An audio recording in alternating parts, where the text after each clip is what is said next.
Mga Lodi, don't skip ads po tayo. Maraming salamat sa patuloy ninyong pagsuporta. Paki-like and share naman dyan mga Lodi.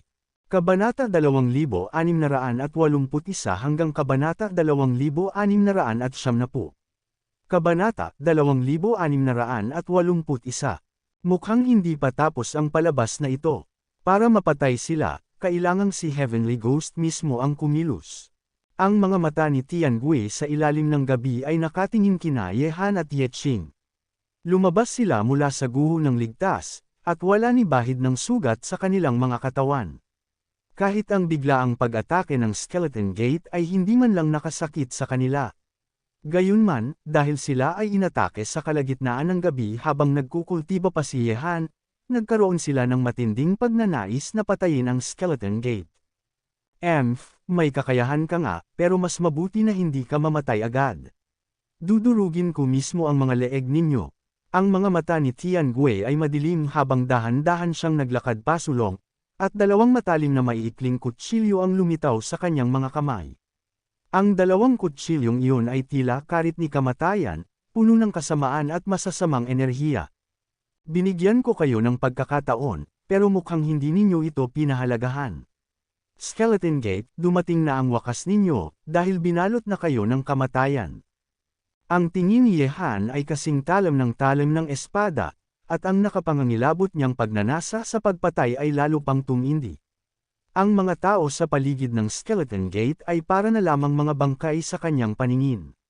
Hindi niya hahayaang may makaligtas, lalo na't hindi niya papayagang manatili pa ang Skeleton Gate sa Skeleton City. Walang buhay na nilalang, patayin. Sa isang iglap, umabant ang mahabang espada ni Tiangue, at dalawang nakakatakot na liwanag ng talam, na parang umiikot na matutulis ng ngipin, ang palm unit sa kalangitan at tinadtad ang kanilang mga katawan. Sa paligid ng gabi, daan-daang mga dalubhasa mula sa Skeleton Gate sa antas ng Immortal Realm ang sabay-sabay ding umatake, at nilusob sina Yehan at ang kanyang mga kasama.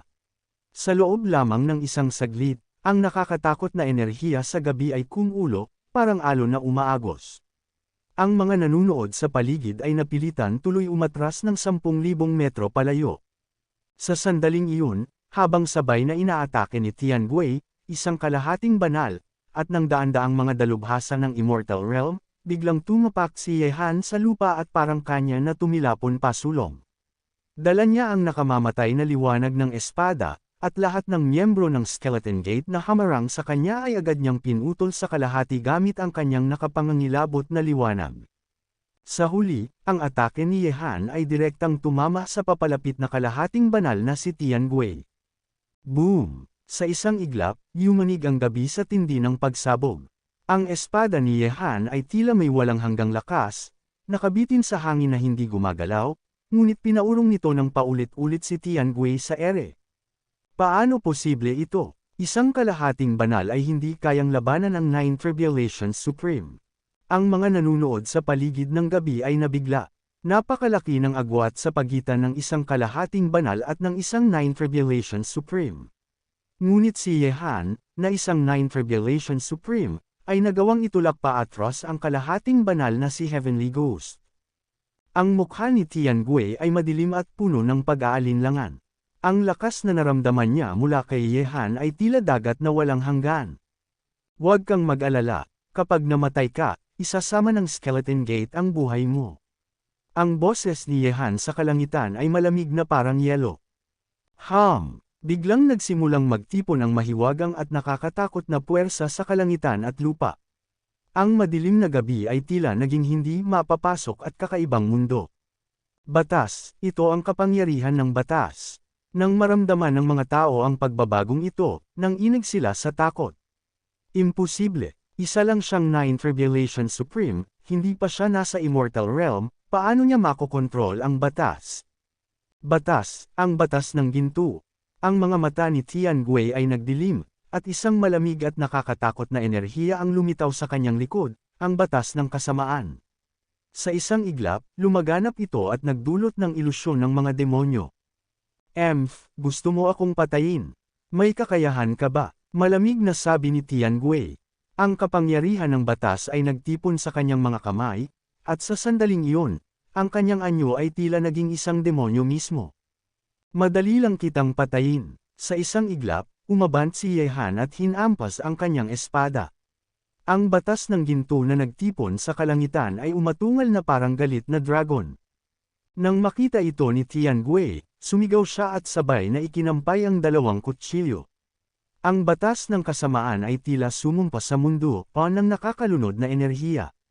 Ngunit nang magtagpo ang batas ng kasamaan at ang batas ng ginto, biglang naging gintong liwanag ang madilim na kalangitan, nilamon at dinurog ng madali ang kasamaan. Hindi maganda. Nang makita ito, nabalot ng takot ang mukha ni Tiangue at mabilis siyang umatras. Sinabi kong papatayin kita, kaya paano kita palalayain? Sa isang iglap, bumuhos ang batas ng ginto na parang ulan at nilamon ang katawan ni Tiangue, hanggang sa wala man lang natirang bakas. Ang tagpong iyon ay nagpaawang ng mga bibig ng lahat ng nanunood. Hindi sila makapaniwala na ang isang Nine Tribulations Supreme ay madaling nakapatay ng kalahating banal, at winasak pa ang daan-daang mandirigmang dumating mula sa Skeleton Gate. Susunod na destinasyon, ang Skeleton Gate. Tanong ni Yeching matapos niyang tapusin ang mga kalaban, habang nakatingin kay Yehan. Kabanata 2682.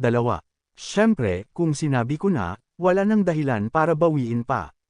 Malamig ng ngiti ni Yehan, at sabay silang naglaho ni Yeching sa madilim na kalangitan. Ang dalawang iyon ay pupunta para guluhin ang Skeleton Gate. Tara, tingnan natin, tiyak na magiging magulo ang Skeleton City ngayong gabi. Ang Skeleton Gate ay matatagpuan sa gitna ng Skeleton City.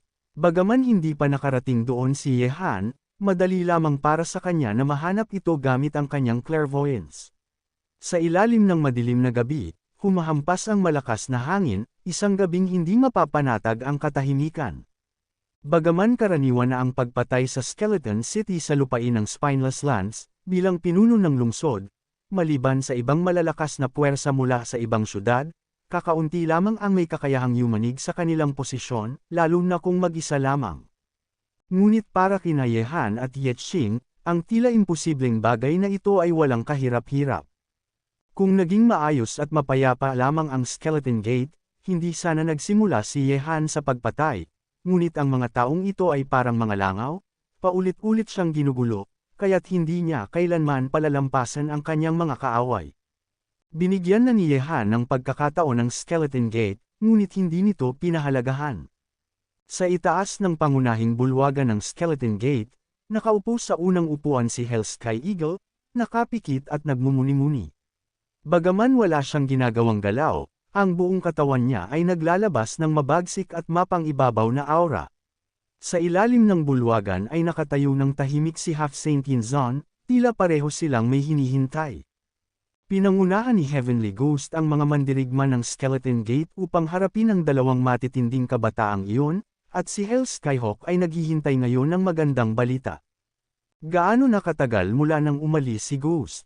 Dahan-daang iminulat ni Hell Skyhawk ang kanyang mga mata sa mataas na upuan at tinanong si Yinzon. Pagkarinig nito, tumingin si Yinzon sa insensaryo na malapit sa kanila at nagsabi, halos kasing tagal na ng isang stick ng insenso, Ginoong Pinuno. Kung walang nangyaring kakaiba, dapat ay pabalik na siya ngayon. Pagkarinig nito, tumingin si Hell Skyhawk sa madilim na kalangitan sa labas ng bulwagan at nagsabi, maghanda ka kapag bumalik si Ghost. Bukas ng umaga, susundan mo ako sa Spineless City. Kung nais nating mabuhay sa Spineless Land, ang maliliit na problema ay dapat mawala agad. Kailangan natin ng sapat na mga yaman upang tumayo ng matatag. Tumango si Yinzon at nagsabi, Ginoong Pinuno, ang Wuji City ang pinuno ng Wuji Land.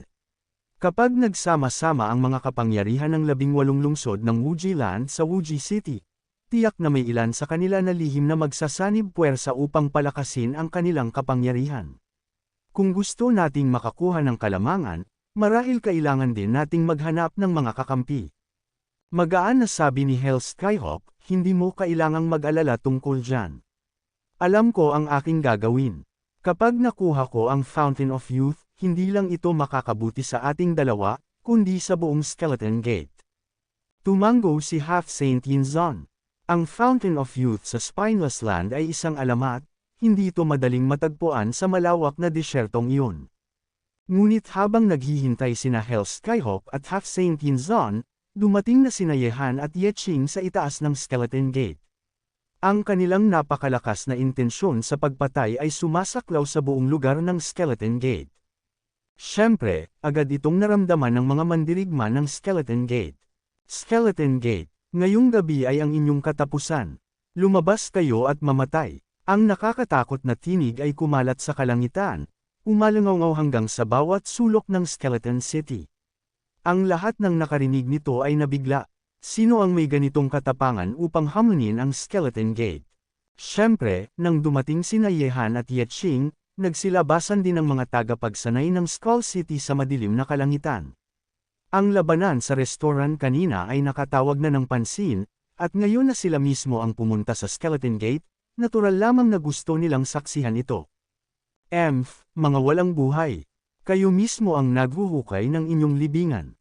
Biglang umusbong ang nakapangangilabot na enerhiya mula sa ilalim ng Skeleton Gate, ang napakalakas na pressure ng isang Holy King, parang baha na bumubulwak, marahas at mabagsik. Sa isang iglap, mula sa maliwanag na punong tanggapan ng Skeleton Gate, nagsilabasan ng daan-daang anino na may matinding pagnanasa sa pagpatay, umabot sa halos 1,000 tao. Lahat ng miyembro ng Skeleton Gate ay lumabas na. Sa tingin ninyo, may pag-asa bang manalo ang dalawang iyon? Mahirap sabihin. Ang lakas ng dalawang iyon ay hindi masukat kahit si Tian Wei, isang kalahating banal na matagal nang nakatira sa Skeleton City, ay napatay nila ng madali. Pero ngayon, ang kalaban nila ay si Hell Skyhawk, isang Holy King. Sa itaas ng madilim na kalangitan, malamig at matalim ang mga mata ni Yehan at Yeching. Kahit pinaligiran sila ng halos 1,000 mandirigma ng Skeleton Gate, hindi nila ito pinansin. Para sa kanila, kapag napatay nila ang tunay na pinuno ng Skeleton Gate, kusa nang magwawasak ang natitirang mga tauhan. Sa oras na iyon, sa likod ng mga mandirigmang parang mga tigre at lobo ng Skeleton Gate, dalawang figure ang naglakad sa ere, ang mga ito ay sina Hell Skyhawk at Half Saint Yinzon. Nang makita sila, agad na nagbigay daan ang mga tao ng Skeleton Gate. May ganitong tapang pa kayong pumunta rito. Kayo ba ang dalawang pumatay sa mga tauhan ko ng Skeleton Gate? Ang malamig at mabangis na tingin ni Hell Skyhawk ay tila gustong lamunin sina Yehan at Yeching. Kung walang umatake sa akin, hindi rin ako aatake. Ngunit kayo, Skeleton Gate, ay gustong wasakin ako. Kaya ngayong gabi, ako naman ang wawasak sa inyo. Dahan-daang itinaas ni Yehan ang kanyang espada, itinuro ito kay Hell Skyhawk, at ang nakakatakot niyang intensyon sa pagpatay ay umusbong. Kahit kalaban niya ay isang Holy King, walang bakas ng takot sa kanyang mga mata. Journovels.com. Ang pangunahing pinagkukunan namin ng kita, ang Google Ads, ay pansamantalang na-disable. Upang manatiling aktibo, gumagamit kami ng mga pop-up ads kahit alam naming nakakainis ito. Sa tulong ng inyong mga donasyon, maaari naming takpan ang mga gastusin at mag-alok ng karanasang walang ads kapalit. Ang bawat donasyon ay malaking tulong upang manatili kaming malaya at mapabuti ang inyong karanasan sa pagbabasa. Kabanata 2683. Mukhang napatay mo na ang mga multo. Hindi nakapagtataka kung bakit ka ganito kayabang, pero ang impyerno ay walang matatagwan, sakto lang ang oras. Patayin sila, at gusto kong wala ni buto mang matira sa kanila. Malamig na umungol si Hell Skyhawk, at ang nakakatakot na puwersa ng pagpatay sa kanya ay lalong tumindi. Patay na ang Sky Ghost, isang general ng kanyang Skeleton Gate, at ngayong patungo siya sa Wuji City, ito ay maglalagay sa kanya sa mahirap na kalagayan. Sa isang iglap, halos 1,000 disipulo ng Skeleton Sect sa paligid ng gabi ay sabay-sabay na sumugod kina Yehan at Yeching. Ang mga pag-atake ay galing sa lahat ng direksyon, na para bang ililibing sila ng sabay. Sigurado ka ba? Tanong ni Yeching kay Yehan. Alam niyang hahamunin ni Yehan ang banal na hari, si Hell Skyhawk. Subukan natin, sabi ni Yehan habang iniikot ang kanyang leeg. Sa susunod na sandali, bigla siyang lumipad pasulong, tulad ng itim na liwanag na hindi makita ng mata. Kawawang langgam, ngayong gabi, dudurugin kita gamit ang sarili kong mga kamay. Nang makita ni Hell Skyhawk na papalapit si Yehan, naging seryoso ang kanyang mukha. Pagkatapos ay pinakawalan niya ang puwersa ng banal na hari, na parang pumipigil sa buong kalangitan ng gabi, na bumagsak sa kinaroroonan ni Yehan. Ang nakakatakot na presensya ng banal na hari ay pumuno sa gabi. Sa sandaling iyon, naging nakakatindig balahibo ang paligid, na parang ang buong kalangitan ay ganap na inagaw ng kanyang kapangyarihan. Nang magalit ang banal na hari, ito ay tunay na nakakatakot. Habang papalapit si Yehan kay Hell Skyhawk, dama niya ang matinding puwersang pumipigil sa kanyang katawan, na parang madudurog siya. Bawat hakbang pasulong ay naging mahirap, at ang paligid ay parang naging vacuum, nahihirapan siyang huminga. Lalabanan ba talaga ng taong ito si Hell Skyhawk, ang banal na hari? Nang makita ng mga nanunood sa langit ang ginagawa ni Yehan, sila ay nabigla. Marami na ang nakasaksi sa kanyang lakas noon, pinaslang niya ang kalahating banal na si Tianwei ng madali lang. Pero si Hell Skyhawk ay isang banal na hari, hindi kalahating banal, at si Yehan ay nasa antas lamang ng Ninth Revelation Supreme. Kahit na kontrolado na niya ang kapangyarihan ng batas, hindi pa rin iyon sapat upang makipagsabayan sa isang tunay na banal na hari. Gayunpaman, gusto ni Yehan itong subukan. Ang mga kalaban sa antas ng kalahating banal ay hindi nabanta sa kanya, kaya gusto niyang malaman kung gaano kalayo ang agwat ng kanyang lakas sa isang banal na hari. Hindi kalayuan, si Yeqing ay lumilikha na ng isang-isang panig na labanan. Bagaman halos 1,000 ang mga mandirigma ng Skeleton Gate, at may isang kalahating banal na si Yin Zon, sa harap ni Yeqing, isang malakas na nilalang sa 5 demonyong kaharian, parang mga tupa lang silang naghihintay katayin. Roar! Bigla, sa ilalim ng nakakatakot na puwersa ng banal na hari, tumalon si Yehan. Ang tila payat niyang katawan ay parang bundok na hindi matitinag, lumalaban sa lahat ng puwersa sa mundo. Ang batas ng gintong elemento ay biglang umalab, nagtipon sa kanyang katawan. Sa sandaling iyon, nabalot ng gintong liwanag si Yehan, tila isang dakilang Buddha ng 10,000 batas. Sa antas lang ng Ninth Revelation Supreme, kaya niyang kontrolin ang batas ng ginto. Sigaw ni Hell Skyhawk, punong-puno ng galit. Ito ang unang beses niyang makita ang ganito, isang supreme na kayang kontrolin ang batas. At higit pa, naramdaman ni Hell Skyhawk na ang kanyang sariling kapangyarihan bilang banal na hari ay tinatamaan, na parang isang mabangis na dragon ang bumabasag sa mga tanikala ng kanyang puwersa.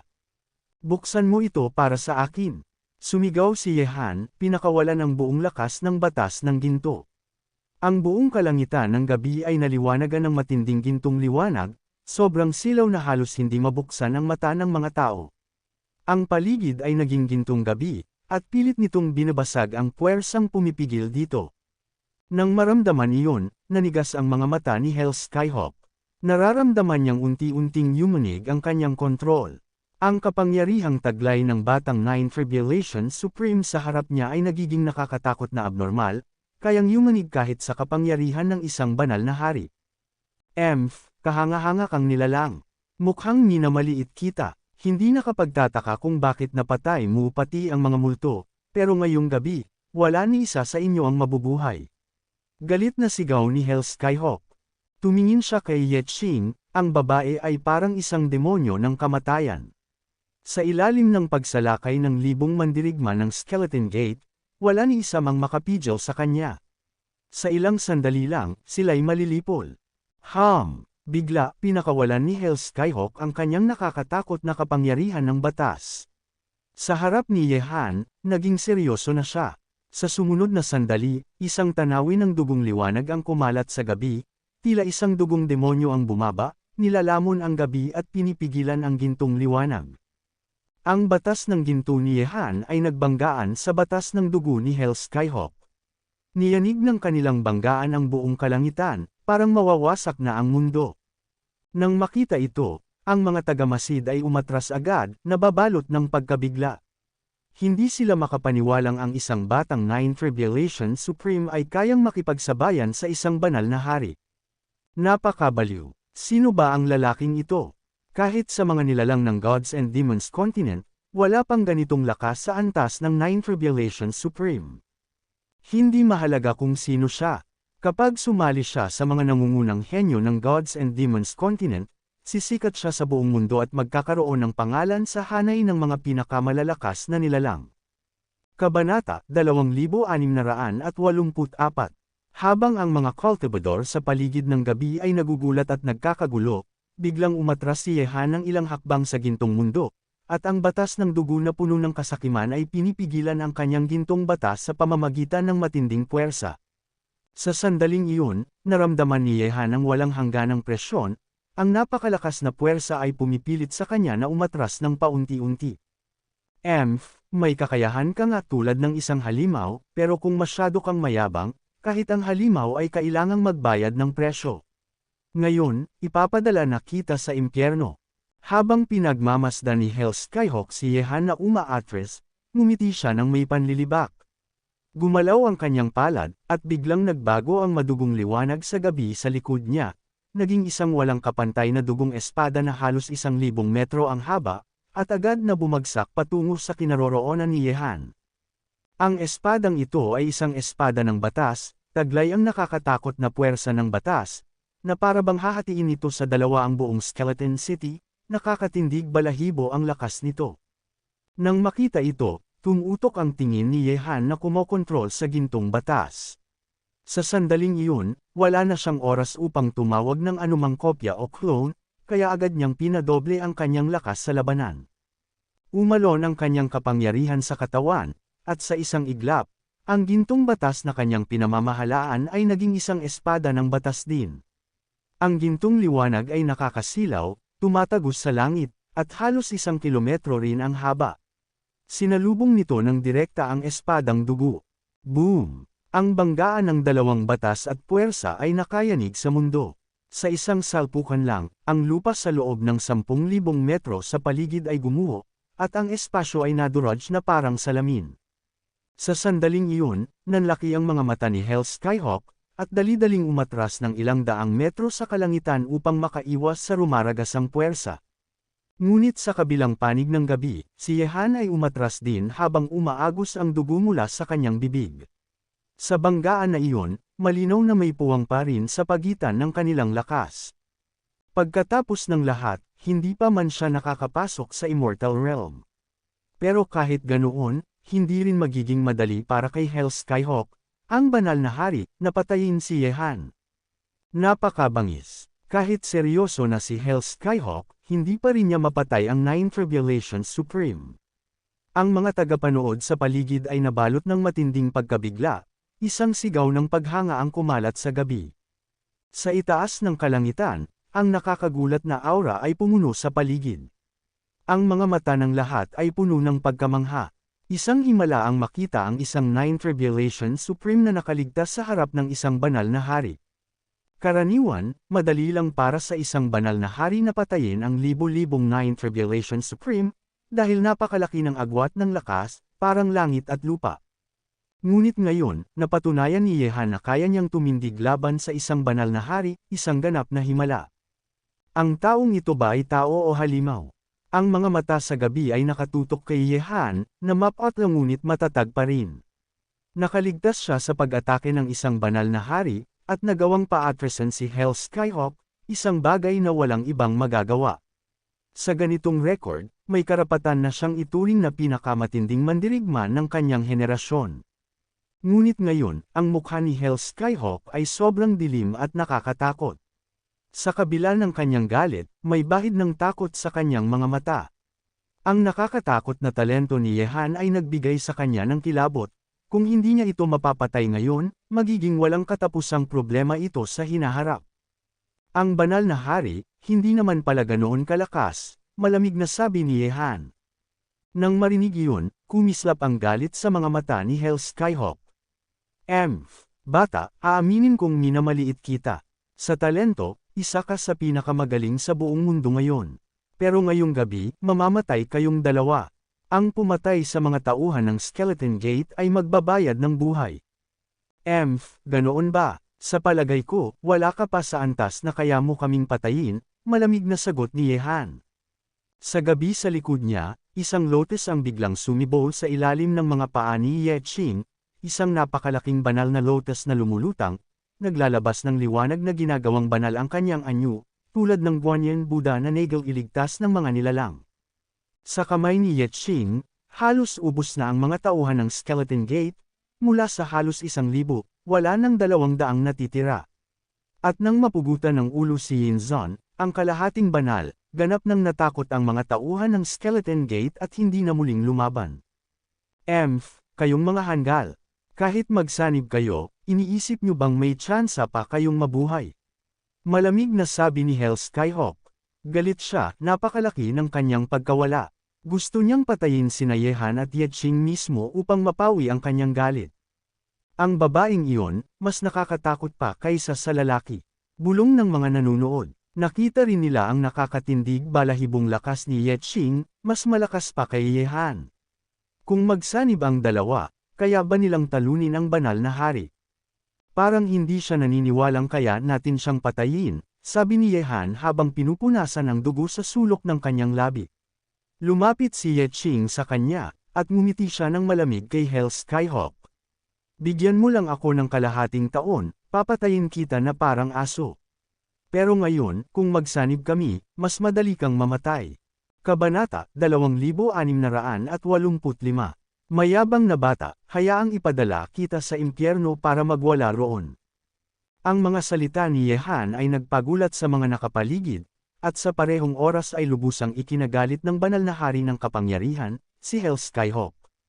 Bigla, makikita sa mga kamay ng kalaban ang isang pares ng may itim at matutulis na kuko, na parang mga kuko ng agila, matalim at nakakatakot. Pagkatapos, nang inag ang mga kamay ni Hell Skyhawk, at ang kanyang katawan ay nagpalawak ng mga pakpak tulad ng isang rock, mabilis na sumugod patungo sa kinaroroonan ni Yehan at Yetching. Ang bilis ng isang banal na hari ay hindi kayang ilarawan sa mga salita. Sa kanyang paggalaw, ang kalawakan ay umuga, at ang pares ng matutulis na kuko ay biglang umikot, dala ang atake ng batas ng pagkauhaw sa dugo, biglang pinunit ang kalangitan sa gabi, at maging ang mga katawan ni Yehan at Yetching ay muntik ng mapiraso.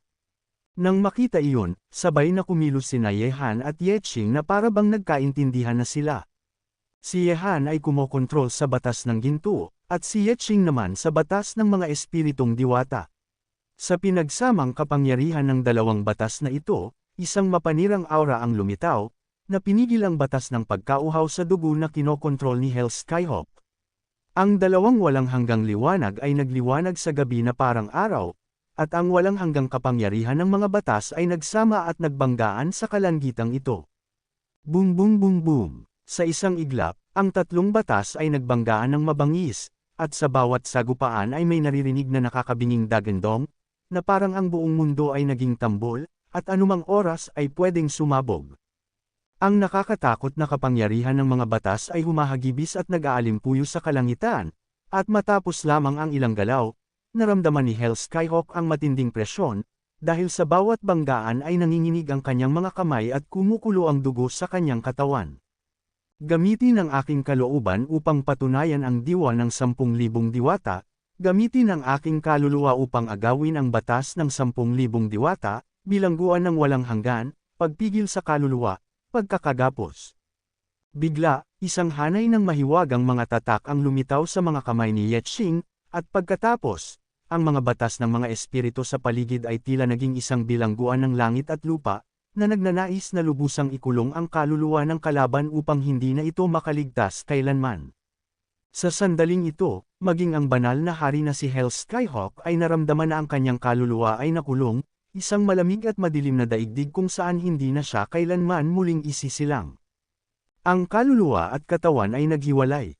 Boom! Sa isang iglap, nang makulong ang kaluluwa ni Hell Skyhawk sa bilangguan ng mga diwata, ang kapangyarihan ng batas na kontrolado ni Yehan at Yetching ay sabay na umatake sa kalaban, at ang nakagigimbal na hampas na iyon ay bumutes sa dibdib ni Hell Skyhawk, hanggang sa makitang tanaw ang kabilang panig.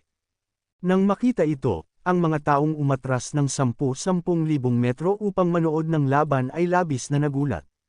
Si Hell Skyhawk, na matagal nang nanirahan sa Skeleton City, ay napatay ng 2 kabataang lalaki ng bagong henerasyon. Sa sandaling iyon, nanigas ang mukha ni Hell Skyhawk, at ang kanyang mga dugong pulang mata ay puno ng hindi makapaniwalang anyo hanggang sa kanyang kamatayan.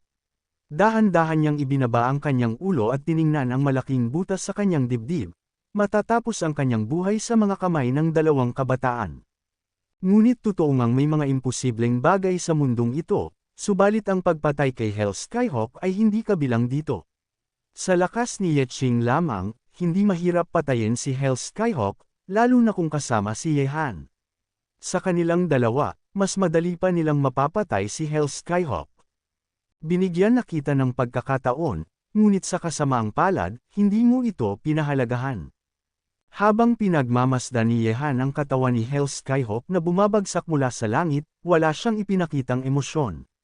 Orihinal na nais lamang ni Yehan na tahimik na matawid ang mapanganib na lupain ng Spineless Land upang maunawaan ang kapangyarihan ng mga batas sa proseso. Ngunit sa kasamaang palad, simula nang pumasok siya roon, hindi na naging payapa ang kanyang buhay. Siyempre, kung tulad ni Hell Skyhawk na isang masamang nilalang ay mapapatay, dapat lang siyang patayin. Tungkol sa kung anong mga pagbabago ang magaganap sa Skeleton City matapos mapatay si Hell Skyhawk, hindi na yun dapat isipin pa ni Yehan. Mukhang dito muna tayo magpapalipas ng gabi ngayong gabi, sabi ni Yeching habang nakatingin sa tirahan ng Skeleton Gate na hindi kalayuan. Ang labanan kanina ay hindi nakaapekto sa tirahan ng Skeleton Gate. Magpahinga tayo, aalis tayo bukas ng umaga. Pansamantalang nanatili sina Yehan at Yeching sa base ng Skeleton Gate, ngunit ang buong Skeleton City ay nagulantang dahil sa matinding labanan ngayong gabi. Ang Skeleton Gate ay winasak ng dalawang kabataang bagong dating, at maging si Hell Skyhawk, isang makapangyarihang banal na hari, ay napatay sa kanilang mga kamay. Ang balitang ito ay kumalat sa buong Skeleton City na parang ipoypo. Ang Skeleton Gate ay matagal nang namuno sa Skeleton City. Sa ilalim ng malupit na paghahari ni Hell Skyhawk, kahit ang ibang mga puwersa sa lungsod ay hindi nang ahas na hamunin sila. Ngunit ngayong gabi, winasak sila sa isang iglap, isang bagay na halos hindi kapanipaniwala. Siyempre, habang winasak ang Skeleton Gate at nagngangalit ang Skeleton City, nagsimula ng kumilos ang mga lihim na alon sa ilalim. Noon, dahil sa presensya ni Hell Skyhawk, walang ibang puwersa sa Skeleton City ang nang-ahas na manguna. Ngunit ngayon na winasak na ang Skeleton Gate, tiyak na may mga bagong puwersang susubok na pumalit. Gayunman, may isang kondisyon, hindi dapat manatili sina Yehan at Yeching sa Skeleton City. Hanggat naruroon silang dalawa, walang sinumang ambisyosong puwersa ang mga ngahas na kumilos. Pagkatapos ng lahat, kahit ang Skeleton Gate ay winasak nila, kaya't wala nang nagtatangkang hamunin sila. Mabilis lumipas ang gabi, at wala nang pakialam sina Yehan at Yeching sa kasiglahan sa labas.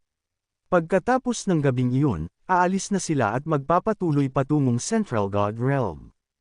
Ngunit ang hindi nila inaasahan ay, nang handa na silang umalis sa tirahan ng Skeleton Gate, maraming tao na pala ang matagal nang naghihintay sa kanila sa labas. Habang tinitingnan ng grupo ng mga taong nagtipon sa pangunahing bulwagan ng Skeleton Gate, bagaman nagtataka sina Yehan at Yeching, hindi sila agad nagsalita. Alam na ni Yehan na ang pagpatay kay Hell Skyhawk ay tiyak na magdudulot ng malaking kaguluhan sa Skeleton City. Kabanata 2686. Ginoo, binibini, kayo nga ay hindi pangkaraniwan. Maging si Hell Skyhawk, ang bayaning matagal nang namuno sa Skeleton City, ay nahulog sa inyong mga kamay. Tunay ko kayong hinahangaan. Sa oras na iyon, isang kalmado at tila magiliw na lalaking nasa katanghaliang gulang ang ngumiti kina Yehan at Yeching. Pagkatapos niyang magsalita, ang grupo ng mga tao sa bulwagan ay agad na sumang-ayon sa kanya. Nang marinig ito, kumaway si Yehan at sinabi, "Sinasayang ninyo lang ang oras namin. Hindi ko gusto ang mga mapanlambing. Kung wala kayong mahalagang pakay, mangyaring umalis na kayo. Marami pa kaming dapat gawin at hindi kami magtatagal dito." Nang marinig iyon, kumislap ang mga mata ng lalaking nasa katanghaliang gulang at nagsabi, "Ginoo, aalis na po ba kayo? Gusto mo pa ba kaming pigilan?"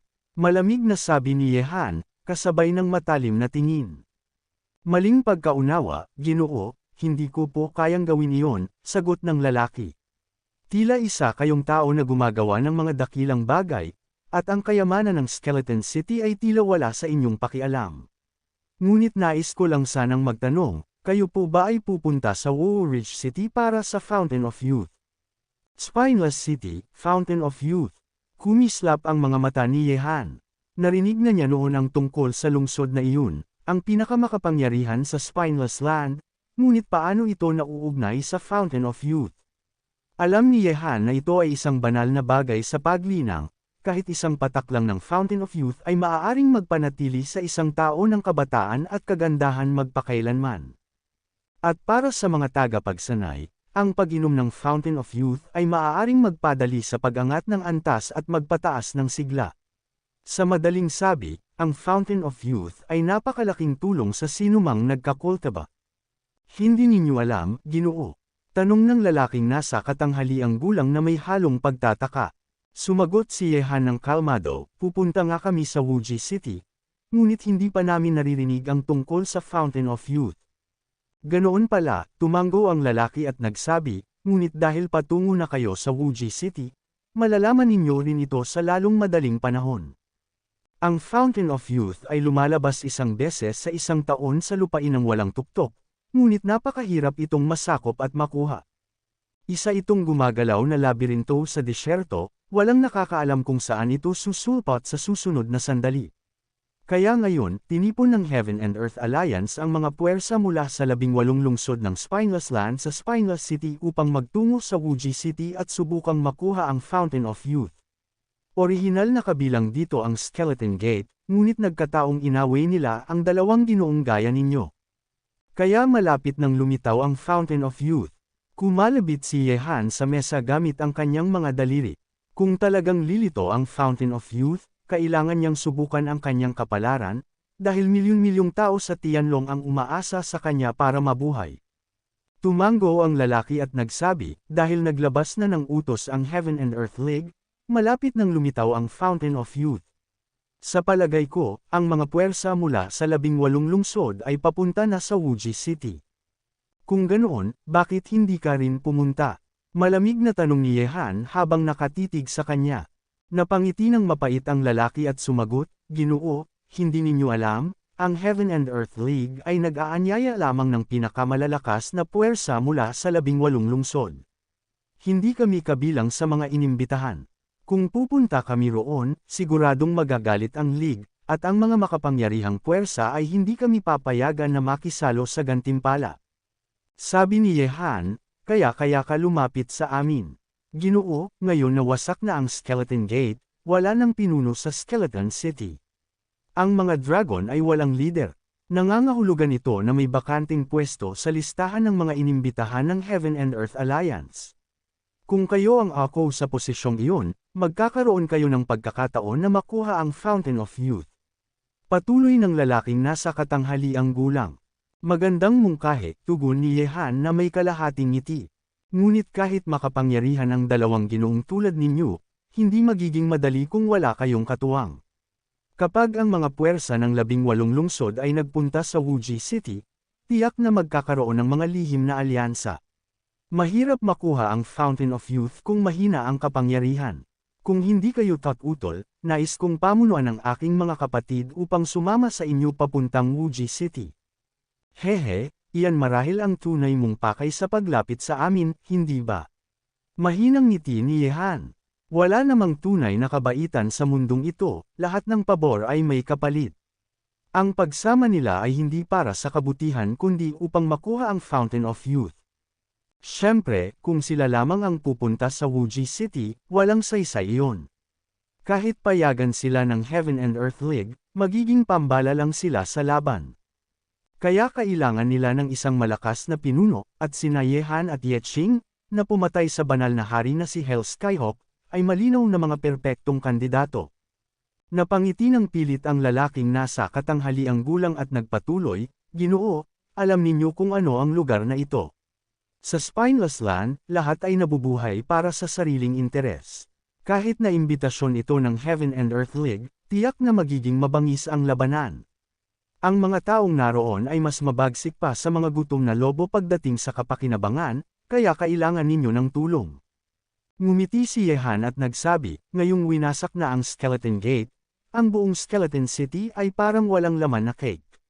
Bakit mo pa pipiliin ang Fountain of Youth?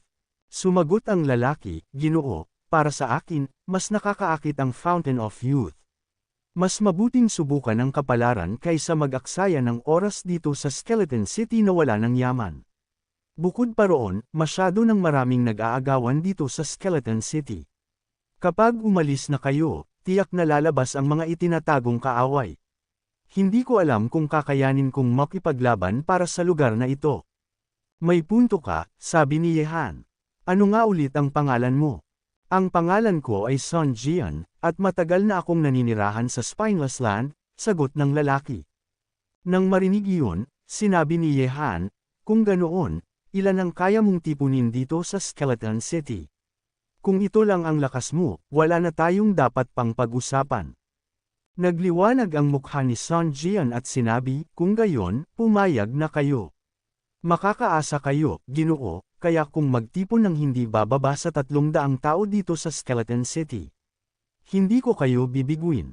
300 tao, tumanggo si Yehan at nagsabi, gusto ko silang lahat ay mga mandirigmang lampas sa antas ng Immortal Realm. Bibigyan kita ng isang araw. Kung kaya mong tipunin ng mga taong kailangan ko, papayag ako sa iyong alok. Kabanata 2687. Batang amo, huwag kang mag-alala, sa loob ng isang araw, siguradong makakalap ko ang lahat ng taong kailangan mo, at aalis na kami. Matapos sabihin iyon, pinamunuan ni Sun Jian ang grupo ng mga tao sa bulwagan at umalis.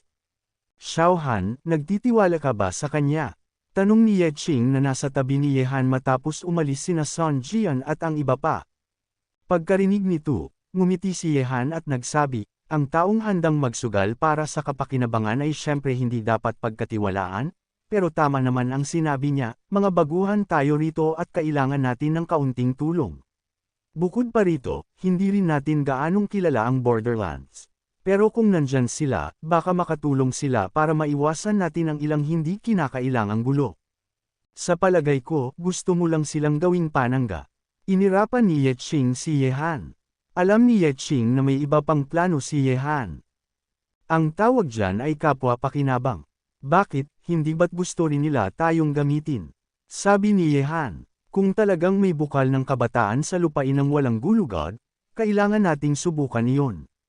Pero ayokong gamitin ng lantaran ang kapangyarihan ng Tianlong dito. Hindi na rin masama kung sila na mismo ang magpresenta. Pagkarinig nito, sinabi ni Ye Qing, pero napakalakas ng 18 lungsod ng lupain ng walang gulugod, at may dambuhalang puwersa pa gaya ng Tiandemeng. Hindi magiging madali para sa atin ang makuha ang bukal ng kabataan. Huwag kang mag-alala, hindi naman tayo walang kakampi. Ngumiti si Yehan at bahagyang itinagilad ang balikat. Magaling talaga si Sun Jian sa lungsod ng Bungo.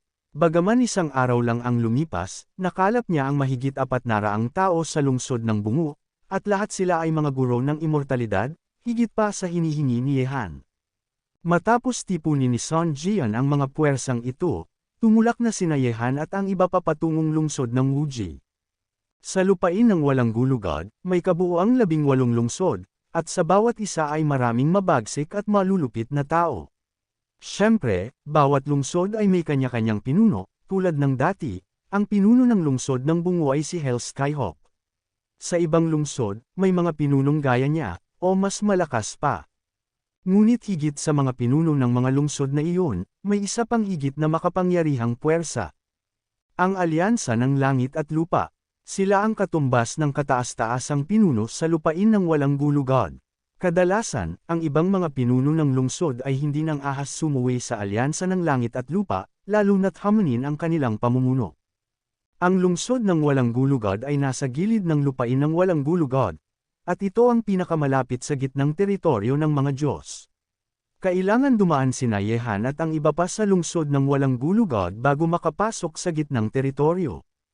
Sa patnubay ni Sun Jian at ng iba pa, isang araw lang ang itinagal bago sila makarating sa labas ng lungsod ng Wuji. Bukod pa rito, mahigit 400 katao ang dinala ni Sun Jian, at walang sinuman ang nang-ahas manggulo sa kanila. Panginoon, narating na po natin ang lungsod ng walang gulugod.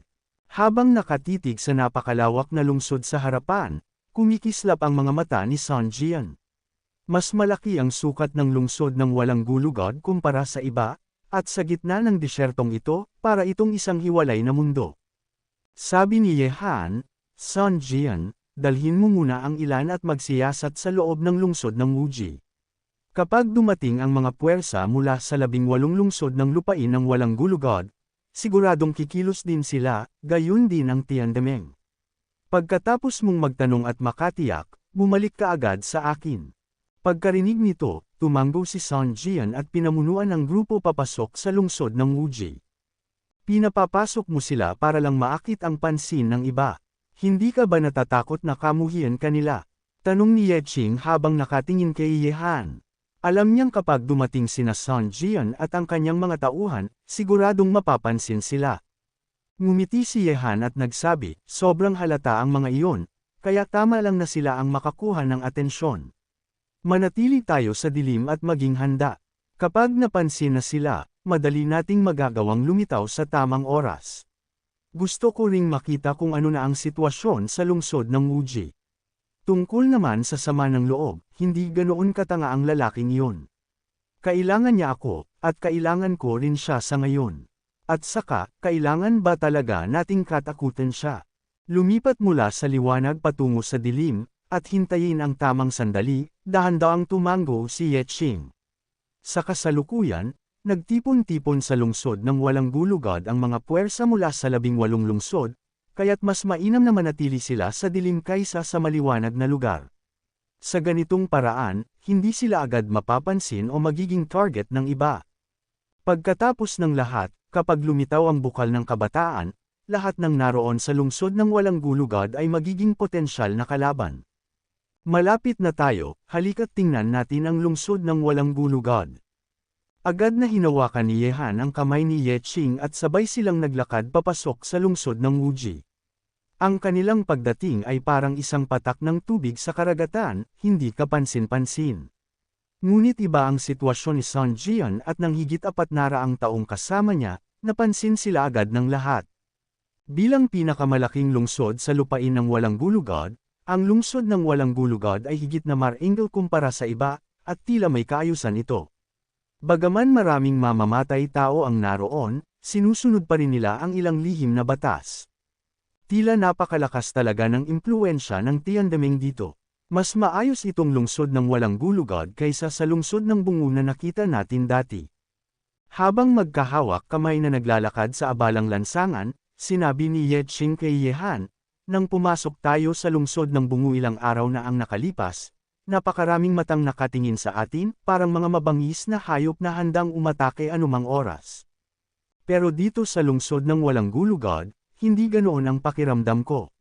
Mas mabangis nga ang aura rito, pero may kaayusan pa rin. Kabanata 2688. Sabi ni Ye Han, ang alyansa ng langit at lupa ay naging pinuno ng lupain ng walang gulugod at kayang supulan ang mga rebelde sa ibang lungsod. Siyempre, kailangan nilang taglayin ang kakaibang kakayahan. Sa disyertong ito, ang paraan ng pamumuno nila ay hindi maihahambing sa mga karaniwang puwersa. Pero kapag nakatawid tayo sa lungsod ng walang gulugod, makakapasok na tayo agad sa gitnang kaharian ng mga Diyos. Sabi ni Ye Qing, hindi ko alam kung ano na ang kalagayan ngayon sa gitnang kaharian ng mga Diyos. Nabuhay ang lungsod ng kapalaran, kung gayon, malamang ay nagtipon na roon ang mga multo at halimaw mula sa buong kontinente ng mga Diyos at demonyo. Sa oras na ito, siguradong masigla, mislan, at marahil napakapanganib ng gitnang kaharian ng mga Diyos. Sabi ni Ye Han, sa palagay ko, higit pa roon. Pakiramdam ko, may malalim na lihim sa lungsod ng kapalaran, isang lihim na kahit ang mga higanti ng bawat lahi ay labis na pinahahalagahan. Umiling si Ye Han, bagamat kutob lamang iyon, alam niyang may isang puwersang makapangyarihan na sangkot dito. Hayaan na muna iyon, pag-usapan natin ang gitnang kaharian ng mga Diyos kapag naroon na tayo. Sa ngayon, ang nasa harapan natin ay ang kapangyarihan ng 18 lungsod ng lupain ng walang gulugod, at ang bukal ng kabataan. Halika, maghanap muna tayo ng matutuluyan, at kapag bumalik na si Sun Jian dala ang mga balita, saka natin pag-uusapan ang susunod na hakbang. Pagkatapos noon, tumuloy sina Yehan at Yeching sa isang bahay pahingahan na tinatawag na Wonxianzhou. Karaniwang dito tumutuloy pansamantala ang mga tagapagsanay sa lungsod ng walang gulugod, kaya madalas ding dito nagtitipon ang mga kilalang masamang tao mula sa iba't ibang lungsod ng lupain ng walang gulugod. Ang dahilan kung bakit pinili ni Yehan ang lugar na ito ay dahil din sa posibilidad na makakarinig siya ng mahahalagang balita sa isang lugar na puno ng tao. Pagkapasok sa Wonxianzhou, hindi muna lumabas sina Yehan at Yeching. Pareho silang nagkulong sa kani-kanilang silid upang mag-practice. Si Sun Jian at ang mga kasamahan niya ay abala pa sa pangangalap ng impormasyon sa lungsod ng Wuji, kaya't hindi kailangang mag-alala si Yehan. Bukod dito, gusto rin niyang magpahinga, mag-ipon ng lakas, at pag-aralan ang kapangyarihan ng mga batas. Sa loob ng silid, ang isipan ni Yehan ay gumagala sa isang madilim na mundo, isang mundong pa ng iba't ibang uri ng mga kapangyarihan ng elemento, at ang mga ito ay tinatawag na kapangyarihan ng mga batas. Ngunit libo-libo ang mga batas sa mundo, at hindi ganoon kadali ang hanapin ang kapangyarihang itinakda para sa kanya. Karaniwan, maliban sa mga may natatanging katawan, ang bawat tagapagsanay ay maaari lamang magkaroon ng isang uri ng kapangyarihan ng batas. Tulad ni Yeching na may katawan ng immortal na hari, isa itong makapangyarihang katawan, ngunit maaari lamang siyang makontrol ng isang uri ng batas. Kung ang isang tao ay may katawan ng 5 elemento, katawan ng kalikasan, o iba pang espesyal na uri, maaari siyang makontrol ng maraming batas. Ngunit kahit gaano pa iyon kalakas, hindi pa rin iyon maihahambing sa katawan ni Yehan, ang katawan ng 1,000 batas, One Physique. Ang katawan ng 1,000 batas ay kayang sanayin ang kahit anong uri ng batas sa mundo at pagsamahin ang lahat sa isang katawan. Sa kasalukuyan, nakabisado na ni Yehan ang batas ng ginto, at mayroong siyang 8 uri ng kapangyarihan ng batas sa loob ng kanyang katawan. Kapangyarihan ng yin at yang. Kapangyarihan ng siyam na kaluluwa ng multo. Kapangyarihan ng buhay. Kapangyarihan ng pagpapala. Kapangyarihan ng mga demonyo. Kapangyarihan ng mga diablo, kapangyarihan ng yelo, at iba pa, lahat ay mga binhi pa lamang ng batas. Kapag ganap ng nakontrol ni Yehan ang mga 8 batas na ito, saka lamang siya tuluyang makakapasok sa larangan ng immortalidad. Sa loob ng madilim na mundong walang laman, ang kamalayan ni Yehan ay parang patak ng tubig sa karagatan, gumagala sa walang hanggang mundong ito ng mga batas, hinahanap ang liwanag na umaayon sa kanyang diwa. Bagamat mayroon na siyang 8 binhi ng batas, hindi ganoon kadaling hanapin ang kapangyarihang tugma sa mga ito. Minsan, ang tagumpay sa paglinang ay nangangailangan din ng tamang pagkakataon. Ngunit hindi pa rin sumuko si Yehan. Mula sa pagiging karaniwang tao hanggang sa kanyang kasalukuyang antas, bukod sa kanyang talento at karunungan, ang kanyang tagumpay ay nakasalalay sa isang salita, pagtitiyaga. Walang mahirap sa mundo kung may matatag na determinasyon. Hindi ko pa rin makita. Sa madilim na mundong iyon ng mga batas, napabuntong hininga si Yehan. Ang mga batas ng kalikasan ay umiiral sa loob ng kaguluhan, bagaman maaaring makontrol ang mga ito, napakarami na ng kapangyarihang pinagsasanay ni Yehan, masyado ng komplikado. Dahil dito, mas mahirap para sa kanya ang ganap na kontrolin ng mga batas kaysa sa karaniwang tagapagsanay. Biglang, habang nagmumuni si Yehan, nakadama siya ng pamilyar na lakas, isang napakalakas at mapanupol na kapangyarihan ng diablo. Pagkaramdam nito, mabilis na gumalaw ang kanyang kamalayan, parang isang planeta na lumilipad sa kawalan, papalapit sa pinagmumulan ng pamilyar na enerhiya. Habang lumalapit siya, lalo ring tumindi ang pakiramdam ng pagkakakilanlan sa kanyang puso. Ang batas ng diablo, walang duda, ito nga iyon. Napangiti si Yehan sa tuwa. Kapag natuntun niya ang isang batas na kahawig ng kanya, mas madali na niya itong makokontrol. Kaagad niyang pinakawalan ng sariling kapangyarihan ng diablo upang umalangaw ito sa kapangyarihan ng batas sa paligid. Boss! Sa isang iglap, nang pinakilos ni Yehan ang kanyang kapangyarihang demonyo, ang batas ng diablo sa mundong iyon ay biglang nagnalit, unti-unting lumapit sa kanya, para bang tinatawag ito ng sariling enerhiya ni Yehan upang magkaisa sila. Ikaw ang hinahanap ko, Sa sandaling iyon, ganap nang naramdaman ni Yehan ang presensya ng batas ng Diablo. Ang kanyang kamalayan ay sumanib dito, at hinayaang lamunin siya ng naglalagablab na puwersa nito. Tapos na. Sa loob ng silid, biglang iminulat ni Yehan ang kanyang mga mata. Sa sandaling iyon, ang kanyang mga mata ay naging kasing itim ng tinta, walang anumang liwanag na makikita, para bang dalawang itim na butas na handang sumipsip ng lahat. Sinumang tumingin sa kanila ay tiyak na malulunod sa kadiliman. Kabanata 2689. Sa katawan ni Yehan, ang demonyong kapangyarihang dati niyang kontrolado ay naglaho, at napalitan ito ng isang puwersa ng batas na puno ng nakamamanghang kapangyarihan. Ang nakakatakot na lakas ng batas na ito ay ganap na lumampas sa kapangyarihan ng demonyo. Ang pagkamit ng batas ng demonyo ay nagbigay kay Yehan ng pakiramdam na ang lakas sa kanyang katawan ay mas umaapaw, parang isang mabangis na halimaw na baha. Kapag pinalabas ang puwersa ng batas na ito, ang langit at lupa ay ganap na magiging lupain ng mga demonyo. Ang batas ng ginto at ang batas ng demonyo ay magkasamang naninirahan sa iisang katawan, at payapang namumuhay sa katawan ni Yehan, na parabang parehong tubig na hindi nagkakabanggaan. Siyempre, ang ganitong sitwasyon ay hindi makikita sa mga karaniwang tagapagsanay, dahil bawat batas ay may iba't ibang katangian at may paraan ng pagkakalikha at pagsalungat.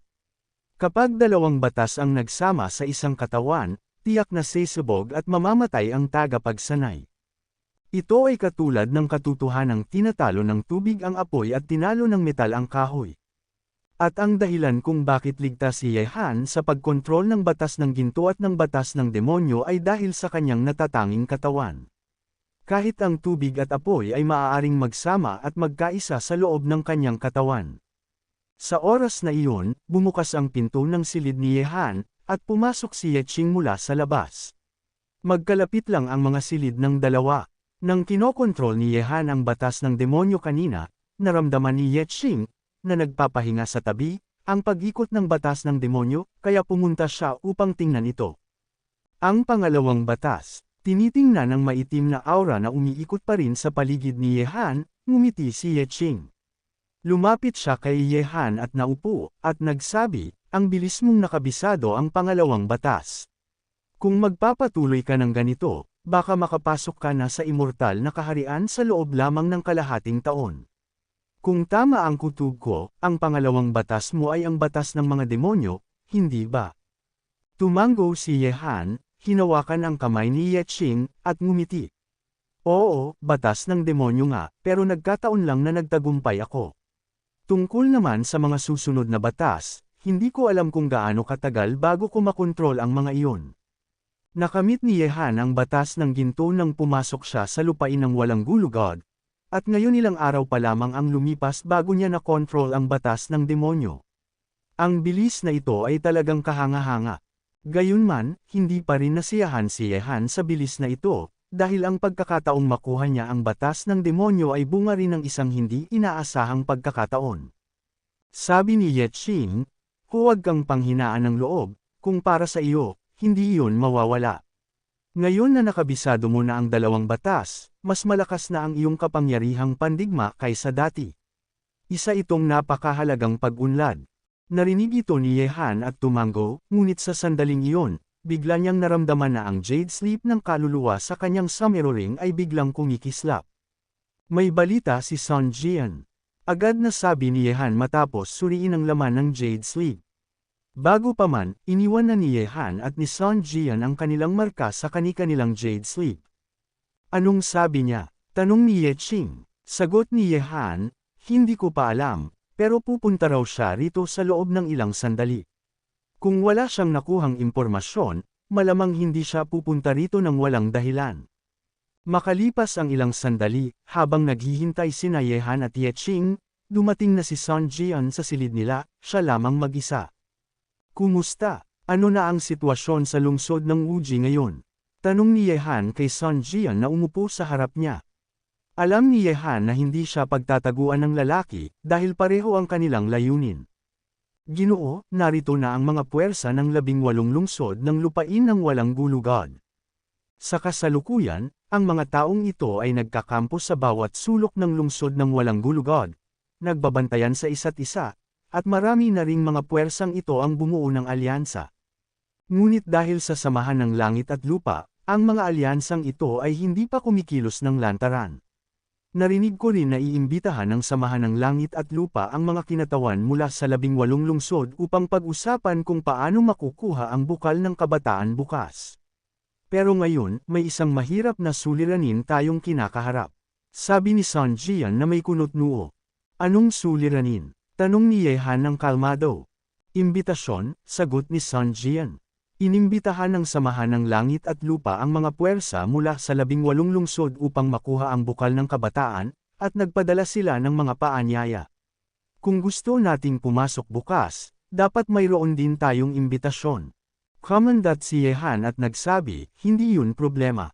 Para sa akin, walang halaga kung may imbitasyon o wala. Ang kailangan ng samahan ng langit at lupa ay kapangyarihang makakatulong sa kanila upang makuha ang bukal ng kabataan. Hanggat may sapat tayong lakas, hindi nila tayo tatanggihan. Ang iniisip ko ngayon ay kailan lilito ang bukal ng kabataan. May tiyak bang lokasyon? Umiling si Sun Jian at nagsabi, wala pa akong naririnig tungkol doon. Mahigpit na pinananatili ng samahan ng langit at lupa ang impormasyong ito, marahil upang maiwasang maunahan sila ng ibang mga puwersa at magising ang bukal ng kabataan. Wala pang balita, bulong ni Yehan, at pagkatapos ay nagsabi, sinabi mong iimbitahan ng samahan ng langit at lupa ang mga puwersa ng 18 lungsod upang pag-usapan ang pagkuha ng bukal ng kabataan. Kaya marahil bukas sa pagpupulong ay ibubunyag nila ang tiyak na oras at lokasyon. Kaya kailangan talaga nating dumalo sa pagpupulong bukas, dagdag ni Sun Jian. Nang makitid ang mga mata ni Yehan, sinabi niya, mukhang hindi ko na magagawa ang plano kung manatiling nakatago. Hindi lang tayo pupunta sa pagpupulong ng samahan ng langit at lupa bukas, kundi pupunta tayo ng may malaking pagpapakita upang hindi matukoy ng iba ang ating mga lihim. Sun Jian, maghanda ka. Tayong tatlo ay papasok sa samahan ng langit at lupa bukas. Oo, Ginoo, sabi pa ni Yehan, saan na ang mga tao mo ngayon? Sa kasalukuyan, magulo sa lungsod ng Wuji. Halo-halo na ang mga puwersa at marami sa kanila ang lihim na nagkakaisa. Bagaman hindi pa sila kikilos laban sa mga aliadong lungsod, maliit pa rin ang ating reputasyon at kakaunti ang ating bilang, kaya tiyak na magiging target tayo ng mga nais mauna. Ginoo, huwag kang mag-alala, sagot ni Sun Jian ng may kumpiyansa. Ang mga taong pinatawag ko ay nakakalat sa buong lungsod ng Wuji upang mang-alap ng balita. Kahit may magtangkang umatake, hindi nila mahuhuli lahat ng mga tauhan ko. Kabanata 2690. Gayunman, bilang si Sun Jian na matagal nang naninirahan sa lupain ng walang gulugad at may tiyak na impluwensya, hindi siya basta-bastang tao. May sarili siyang mga paraan upang paghiwa-hiwalayin ang mga tao, kaya walang sinumang makakagawa ng anumang laban sa kanila. Wala yung problema sa kanya. Nang marinig iyon, tiningnan ni Yehan si Sun Jian ng may bahagyang pagtataka. Talagang kahanga-hanga ang utak ng taong ito. Magaling, sabi ni Yehan habang binigyan si Sun Jian ng mapagpahalagang tingin. Lagi niyang pinahahalagahan ang mga taong may talento. Tara na, bumaba tayo at kumain, baka may marinig tayong ibang kapaki-pakinabang na impormasyon. Pagkasabi nito, tumayo si Yehan at inakay si Yeching palabas. Nang makita iyon, agad na sumunod si Sun Jian, labis na nalugod. Sa pagkakataong ito, dama niya ang tunay na pagkilala ni Yehan sa kanya, isang bagay na hindi pa niya naramdaman noon. Mula roon, napagtanto rin ni Sun Jian kung gaano pinahahalagahan ni Yehan ang mga may kakayahan. Kahit saan, ang taong may talento ay laging bibigyan ng pagkakataon. Sabay na bumaba ang tatlo at nagtungo sa kainan. Mainit ang negosyo ng Wonxianju, lalo na ngayong kumakalat ang balitang malapit nang lumitaw ang bukal ng kabataan. Maraming mga halimaw, multo, at mga Diyos-demonyo mula sa lupain ng walang gulugad ang nagsisidag sa lungsod, dahilan upang lalo pang uminit ang kalakalan dito. Bukod dito, kakaiba ang disenyo ng Wonxianju. May mga mananayaw, mang-aawit, at music hero sa lahat ng panig, kaya nagbibigay ito ng makasining at mapayapang pakiramdam, kabaligtaran ng marahas at madugong kapaligiran sa lungsod ng walang gulugad. Siyempre, kahit ganito, halos lahat ng naroon ay mga mapanganib na tao. Ang mga usapan sa bawat sulok ay puno ng yabang at tensyon. Pagdating ni Ye Han sa kainan, umorder lang sila ng ilang inumin at tahimik na nakinig sa mga usapan sa paligid. Karamihan sa mga ito ay mga hula kung kailan lilito ang bukal ng kabataan, paano ito makukuha ng mga puwersa ng 18 lungsod, at iba pang katulad na paksa. Makalipas ang ilang sandali, nawalan na ng interes si Ye Han. Ginoo, kahit mukhang puno ng masasamang tao rito, walang nagtatangkang gumawa ng gulo dahil ang Wonxianzhu na ito ay pag-aari ni Hachan, isa sa 3 ampon ng pinunong si Zuo, paliwanag ni Song Jian na nakaupo sa tapat ni Ye Han. Narinig iyon ni Ye Han at nagsabi, si Zuo Longxiang ay isang pinunong may napakalaking ambisyon. Itinatag niya ang samahan ng langit at lupa sa magulong lupain ng walang gulugod at hanggang ngayon, walang nakayanang pabagsakin ito. Makikita sa tagumpay niyang iyon na pambihira ang kanyang kakayahan, kaya marahil, maging ang kanyang mga ampon ay mga natatanging tao rin. Sabi ni Song Jian, tama, Ginoo. Ang 3 ampon ng pinunong si Zuo ay pawang may pambihirang talento at kay-abangan. Ngunit nagmula sila sa iba't ibang lahi, si Hachan ay mula sa lahi ng tao, si Shanggi ay mula sa lahi ng halimaw, at si Lulan ay mula sa lahi ng demonyo. Ang lupain ng walang gulugod ay orihinal na kanlungan ng mga mamamatay tao mula sa iba't ibang lahi, kaya hindi na nakapagtataka kay Ye Han ito. Maging ang ibang mga pinuno sa iba pang lungsod ay mula rin sa lahi ng Yaozuo o Mouzo. Kung ganoon, siguradong may tensyon din sa pagitan ng 3 iyon, sabi ni Ye Han na may bahagyang ngiti. Tumango si Song Jian. Tama, Ginoo. Ngunit habang nariyan ang pinunong si Zuo, ang mga lihim na tunggalian ay walang malalalim na pinsala. Sa katunayan, sa ganitong tunggalian, nakikita kung sino sa mga ampon ang mas malakas at higit na karapat-dapat na mamuno sa hinaharap sa samahan ng langit at lupa. Hehe, hayagang pinag-uusapan ang mga panloob na usapin ng samahan ng langit at lupa sa ganitong lugar, hindi ba't medyo delikado yun? Habang nag-uusap sila, ilang figure ang lumapit, isang matandang lalaki at isang binata. Ngunit mula pa lang sa paglapit, ang mga mata ng binata ay nakatuon na kay Ye Qing, paon ng malaswang pagnanasa. Bihira ang ganitong uri ng babaeng may maladiwatang karisma sa magulong lupain ng walang gulugod. Napansin iyon ni Ye Han.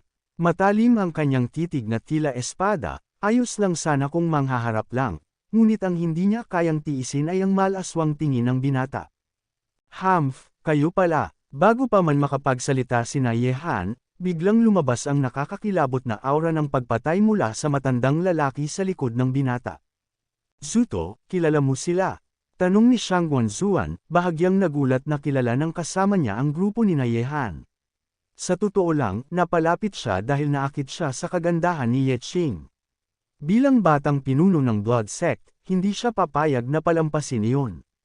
Batang pinuno, ang mga ito ang pumatay sa lahat ng kasamahan natin sa labas ng lungsod ilang araw na ang nakalipas.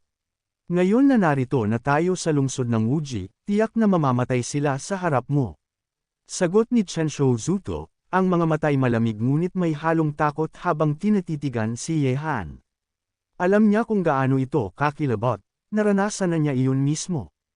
Nang marinig iyon, hindi napigilan ni Song Jian na higpitan ang kamao. Kung lalaban ang Blood Sect, wala silang pagpipilian kundi lumaban din.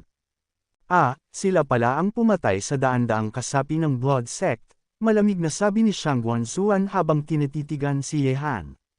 Dahil sa kagandahan ng babaeng ito, bibigyan ko kayo ng pagkakataon, magpakamatay kayo, at patatawarin ko ang buhay ninyong dalawa. Pero ang magandang dalagang ito, siya'y sasama sa akin sa Blood Sect bilang panauhin. Sino ba ang mga yan? Paano nila na-offend ang Blood Sect? Narinig kong malapit ang Blood Sect sa anak ng banal na pakpak. Bulong ng mga tao sa paligid habang nagmamasid sa eksena. Bibigyan din kita ng pagkakataon, malamig na sabi ni Ye Han. Mawala ka sa paningin ko sa loob ng 3 segundo, at patatawarin ko ang buhay mo. Habang unti-unting tinitingnan ni Ye Han si Shang Guanzuan, ang kanyang mga mata ay tila malalalim na itim na butas na kayang lumamon ng lahat. Napilitan itong manginig sa takot. Batang pinuno, napakalakas ng taong ito. Sa halip na makipaglaban, mas mabuting ipaalam na lang natin ito sa ating pinuno, sabi ni Chen Shouzuto sa tabi ni Shang Guanzuan.